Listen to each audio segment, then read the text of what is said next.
Hello and welcome back to another episode of Vikings Happy Hour, sponsored by Lake Monster Brewing in St. Paul, Minnesota, and that's Badass Wood Art. Remember to use promo code CT Pocket for 20% off any one item at that'sbadasswoodart.com. Got a lot to talk about today. Free agency's a few weeks away, but there's some guys that we need to take care of potentially with contract extensions. So this episode going to be focused on who we should look at extending, what kind of cost is going to come with that, comparable player salaries that we can match up. First guy on the list, everyone knows it's coming, but Justin Jefferson, maybe the best receiver in all of football right now, and he's still, what is he, 23, I think is his age right now. So dude's got a chance to cash in not once, but probably twice in his career, which is just absurd to think about. When we think about what a contract extension looks for him, A, would you guys extend him? I think I know the answer. But B, what are you looking at from a price standpoint to get him locked up for the foreseeable future? To answer your question, Matt, yes. I think we're all in agreement that the Vikings should extend him. His age, talent, he still hasn't even hit his ceiling yet, like his prime. Now the questions are obviously what the numbers look like.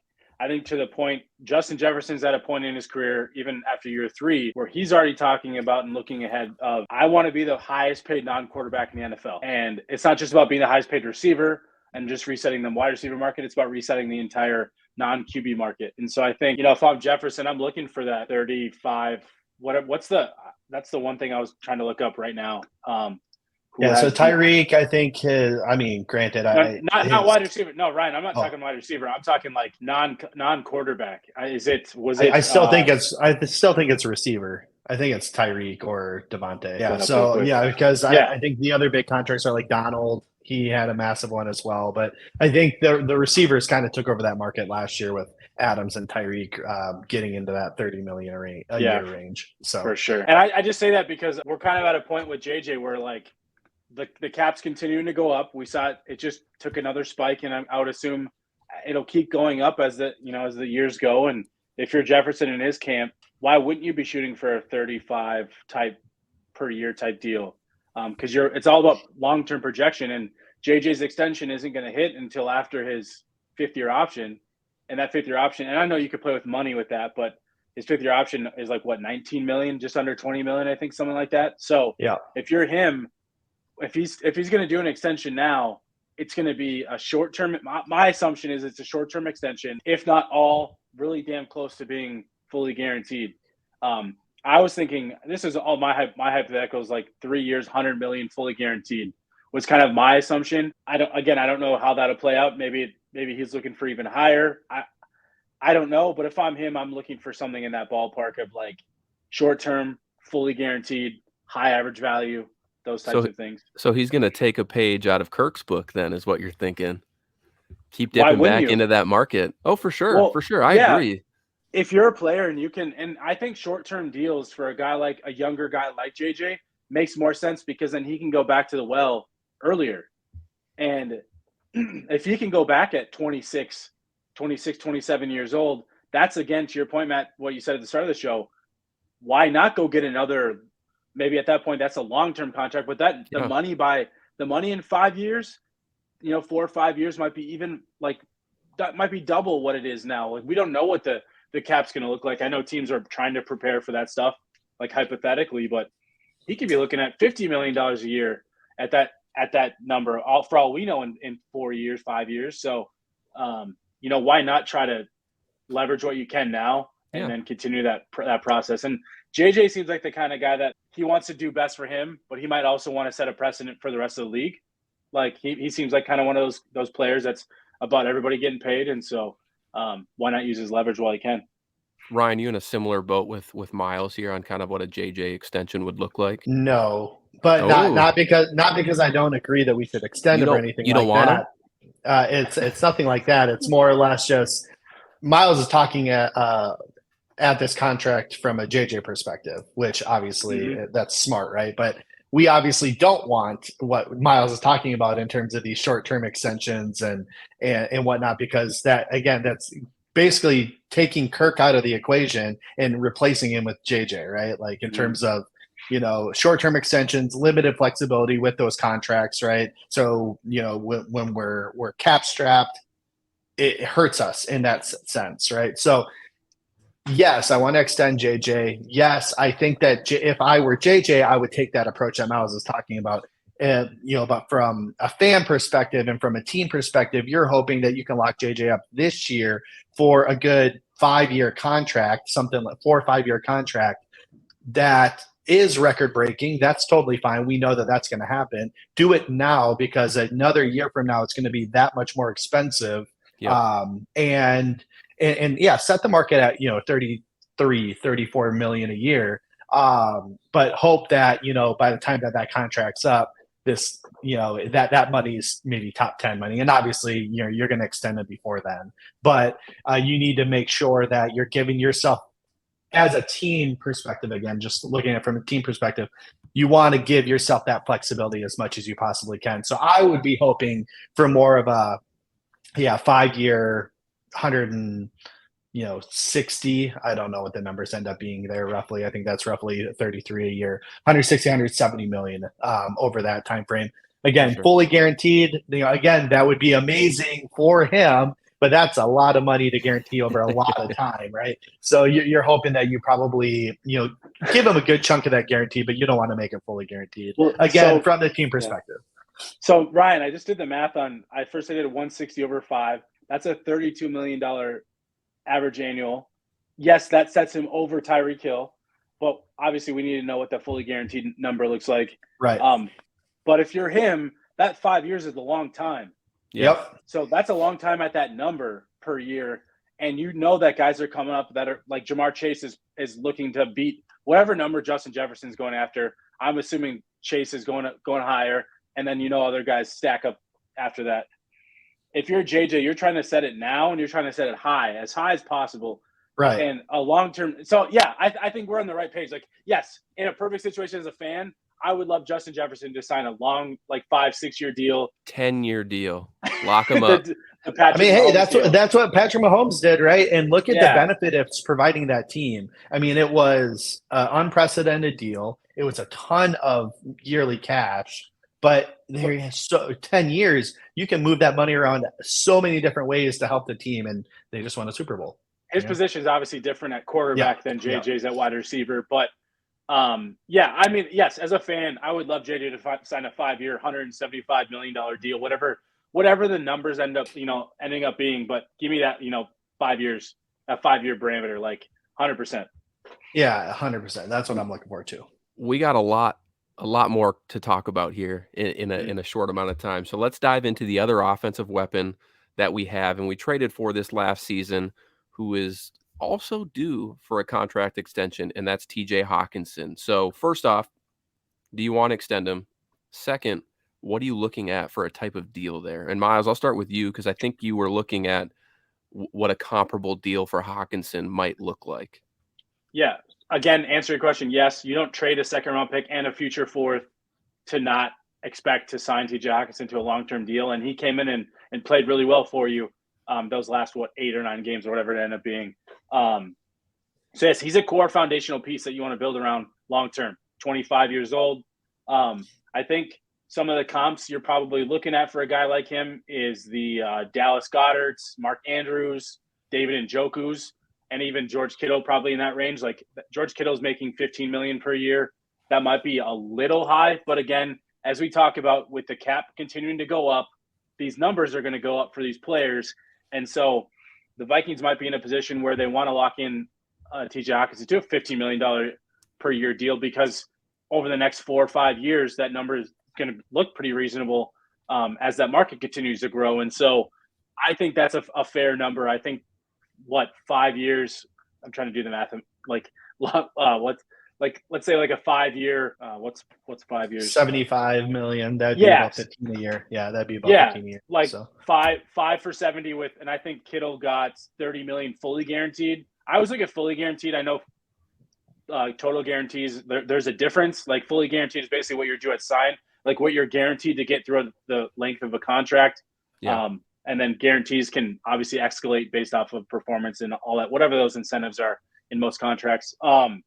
So if I was TJ Hockenson, I'd probably want a 5-year, 75, 5-year, $80 million type extension, looking at $35 million fully guaranteed, because you want to get higher than George Kittle. I don't expect him to break Darren Waller's, but Darren Waller's fully guaranteed deal was only 19. So it's not, Darren Waller might have got more per year, but he got less in full guarantees. So I'd look at the George Kittle one as a good comparison. Yeah, I mean, I think that might be a little, I mean, it might be right? Because when Kittle signed that, I mean, I think he was the top tight end in the league at that time, right? And when you look at some of the more recent comparables, right? I like your Dallas Goedert and Mark Andrews. I would say Hawkinson's probably better than Goedert. I would rather have Hockenson and Goedert at this point in time in their careers. I'd agree with that. Well, based off age, especially, he's a couple years younger. He's 3 years younger. Well, of course, yeah, absolutely. But Andrews and him, I think, are like right neck and neck for that tight end 4. If you want to say, Kelsey, Kittle, and who am I forgetting? Waller. Waller's the other one probably in that. Well, yeah, I wouldn't even put him. Travis Kelce, George Kittle. Mark Andrews and Hawkinson are like right there, I think, for that. Yeah. I guess tight end 3. Yeah, I think you're in the right spot, Ryan, in that range for sure. So with Goedert and Andrews getting at like that 14, 14.2, 14.3 number, that's kind of where that sweet spot is that you would like to be. Again, to your point, he's probably going to push above that, get to that 15. But the guaranteed money, that's what's interesting to me too. I was trying to look into that before our call today, or before this conversation today, because like Njoku only got like 17 guaranteed. Andrews, let me look it up again. He got 30 guaranteed. So he got a lot of that guaranteed. And Goedert, he was at about 15 guaranteed. So Mark Andrews' contract, I mean, I would say that those two are neck and neck for tight end 3 in the league right now. I'd probably maybe give Andrews a little bit higher precedent just because he's done it more consistently, but he hasn't had Hawkinson hasn't had the supporting cast or the quarterback to be able to put up the numbers that you would hope he would. So I would say Mark Andrews' contract would be baseline what Hawkinson should be looking for, and I'm willing to pay that because I think he's worth it. So let's switch topics here a little bit to maybe a guy that, at least in my opinion, I'm not looking to extend, but maybe some fans want it. It's KJ Osborne. He's due for a contract extension soon. After his rookie year, he was obviously disappointing, but he came on strong in his sophomore campaign and then put together a pretty good season this year as well. But given the market for wide receivers and kind of what he brings, are you guys down to extend KJ Osborne? Not me. I would say I don't think so. I was taking a look at what he's done. So he's averaging about 55 receptions over the last 2 years, 650 yards and 6 touchdowns, right? Mm-hmm. That's pretty good production, honestly, for a wide receiver. Like, he's supposed to be a wide receiver 3 at this point in time. So that is pretty good production. You take a look at some of the comparables, though, that he would compare to based on the last couple of years. And some of the guys that I found was Curtis Samuel, again, from a production standpoint. And that's like 10 mil a year, isn't it? Curtis Samuel? Curtis Samuel was, I think it was 10 million or 11 million a year, something like that. Yep. And then Marquez Valdez-Scantling, who again is, I think he got a 3 year. He got 3 year averaging. Yeah, there you go. Yep. And then I think eight and a half of that was guaranteed. So I don't think I'm willing to give KJ Osborne that kind of money because I don't think that player is irreplaceable or that production is irreplaceable, right? So if you want to pay him that much, or if they were willing to pay him that much, they should be willing to go and find somebody else that can do that same production at a quarter of the cost, right? I mean, you take a look at some of the guys that produce really well on cheap contracts this year, and there's quite a few. So why wouldn't you take a flyer on a more of a free agent or on a mid-round draft pick or even like a second-round draft pick and get that production from there? And that's just kind of my opinion. I had some stats to back this up, but I'm flustered right now. So let me gather some of those while Miles talks. It's all good, man. It's all good. Miles is shaking his head. No, he's not entertaining this BS. Well, it's to all the points Ryan made. I love KJ Osborne. I think he's been a really good complementary piece, especially as a 5th-round pick. I think he's kind of outplayed, especially after his rookie year, where we thought, oh man, here goes another draft flop. I think he's outplayed, or maybe like played up to his like draft position at this point. And my issue is more so like KJ Osborne's kind of that guy where you like to have him on your team, but he's also not a guy that like I'm ready to make him the guy to pair with JJ long term. He's a guy that like as my wide receiver 3, wide receiver 4, like 3rd, 4th, pass option on a team, I have no problem with it. But once you start getting him into those new extensions and that new money, he's probably not worth that 10, 11, 12 million dollars per year that like kind of like the names that Ryan mentioned.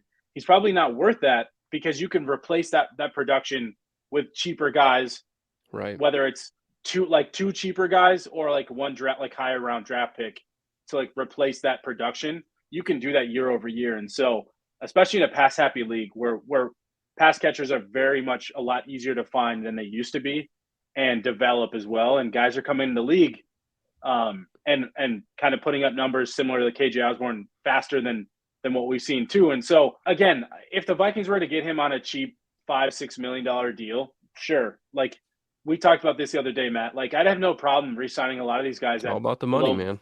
Below market, but KJ's not a position. He doesn't play a role in this team that like you have to build around.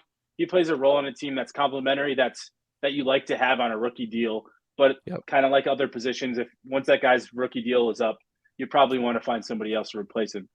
For sure. And we talked about it in our last mock draft, and we'll do plenty more mock drafts throughout the rest of draft season here. But that's kind of the argument to taking maybe a later round receiver to see if they could, take over for KJ Osborne eventually. Well, and real quick, just to like throw out just some names, right, that outproduced or produced at equivalent level that are significantly cheaper. Granted, Darius Slayton, he's on a rookie contract, but he'll get much less money than that, just given some of the pedigree that he has there. Mac Hollins put up a very similar year to KJ Osborne, $2 million a year. Khalif Raymond, I didn't even look up his contract, but I know he's dirt cheap.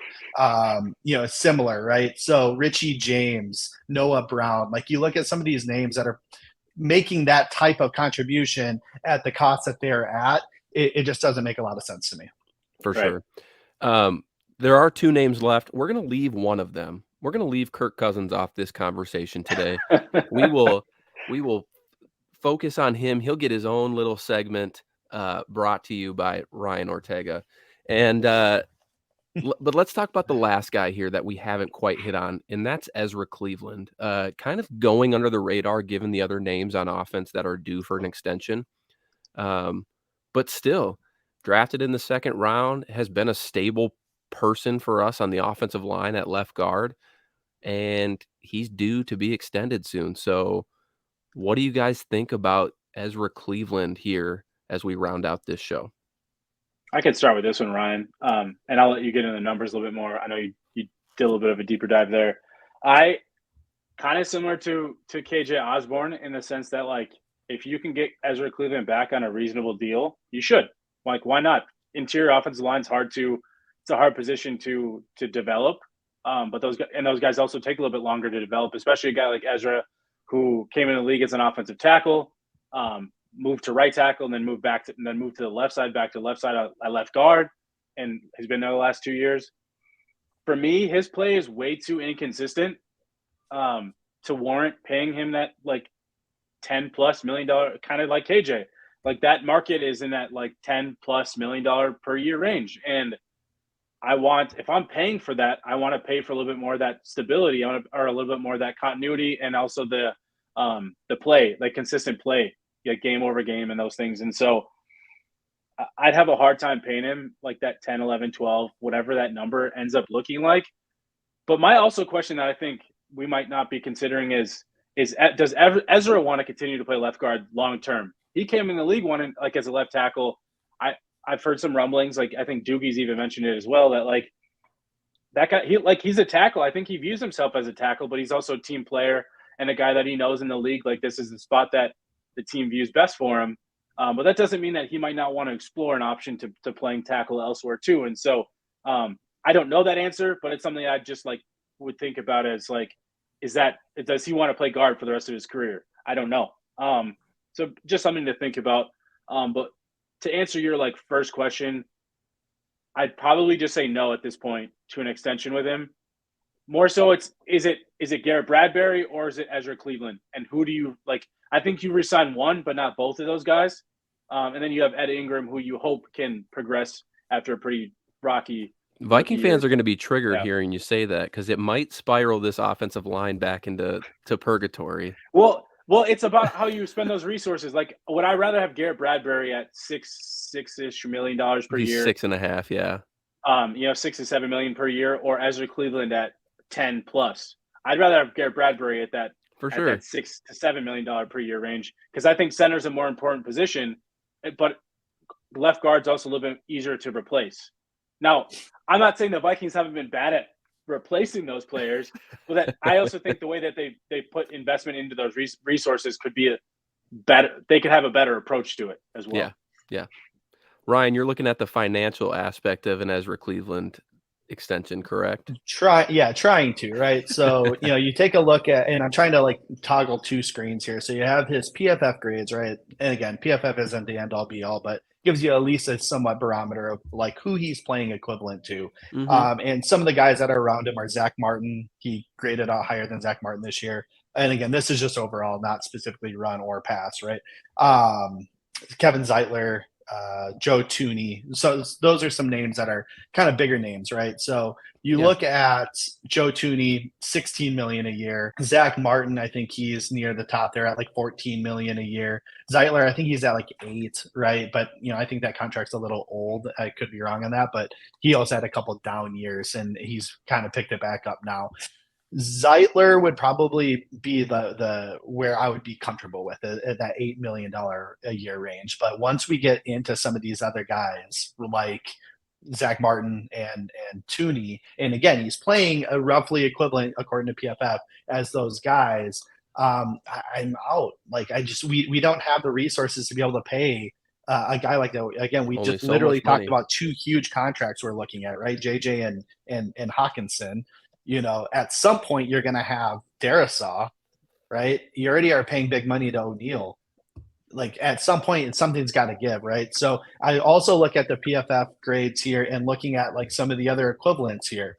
A lot of these guys are on their rookie contracts. A lot of younger guys. You have Tevin Jenkins, you have Damian Lewis, Trey Smith, Elgin Jenkins. I think I'm saying that right. Robert Hunt. A lot of these, Robert Hunt's about to probably get paid as well. Chris Lindstrom probably about to get paid as well. But again, a lot of these guys are like younger guys that are starting to ascend and play well. So it's possible to go and find these guys and develop them. And we've kind of shown that this coaching staff was able to uplift Garrett Bradbury, who was greatly struggling under the old regime, right? Ed Ingram showed a lot of signs of improvement throughout the year. Even Ezra Cleveland, I mean, they uplifted him up to the 8th spot in all guard play, right? Yeah. So trust your coaching staff to bring in these talented guys, or even like street free agents that are maybe a little less expensive. A Matt Filer type. I know Miles really liked him last year in the process, right? Those kind of guys and bring them up to the level of play that we need from these guys. So for sure, with all the big money coming up here, we need to what they did with Chris Reed last year was a good strategy. I think obviously Chris Reed didn't play much at all, mainly because of rookie Ed Ingram, which I'm not saying Ingram played well enough to keep him on the bench, but they did that because of the draft status. But like those types of moves where you get veterans of guys who have played pretty well in the league as starters, you can get them on cheap multi-year deals. You should be doing that all day. Yeah. And we found that those guys can be solid pieces to like start for good teams. And so I don't see an issue with like continuing that approach rather than overspending on guys that aren't elite. Yeah, we're going to find out pretty soon on, or even above average, I should say. I don't think Ezra Cleveland, I think he's like an average player. We're going to find out quickly, especially with the combine next week. There's going to be rumors swirling, conversations are going to be happening about extensions. So we'll be keeping an eye on that. Let us know your thoughts on who we should extend in the comments below. And if you haven't yet, please like and subscribe to our YouTube channel, as we have a ton more content coming out this offseason for the Minnesota Vikings. So until next time, Skol Vikings.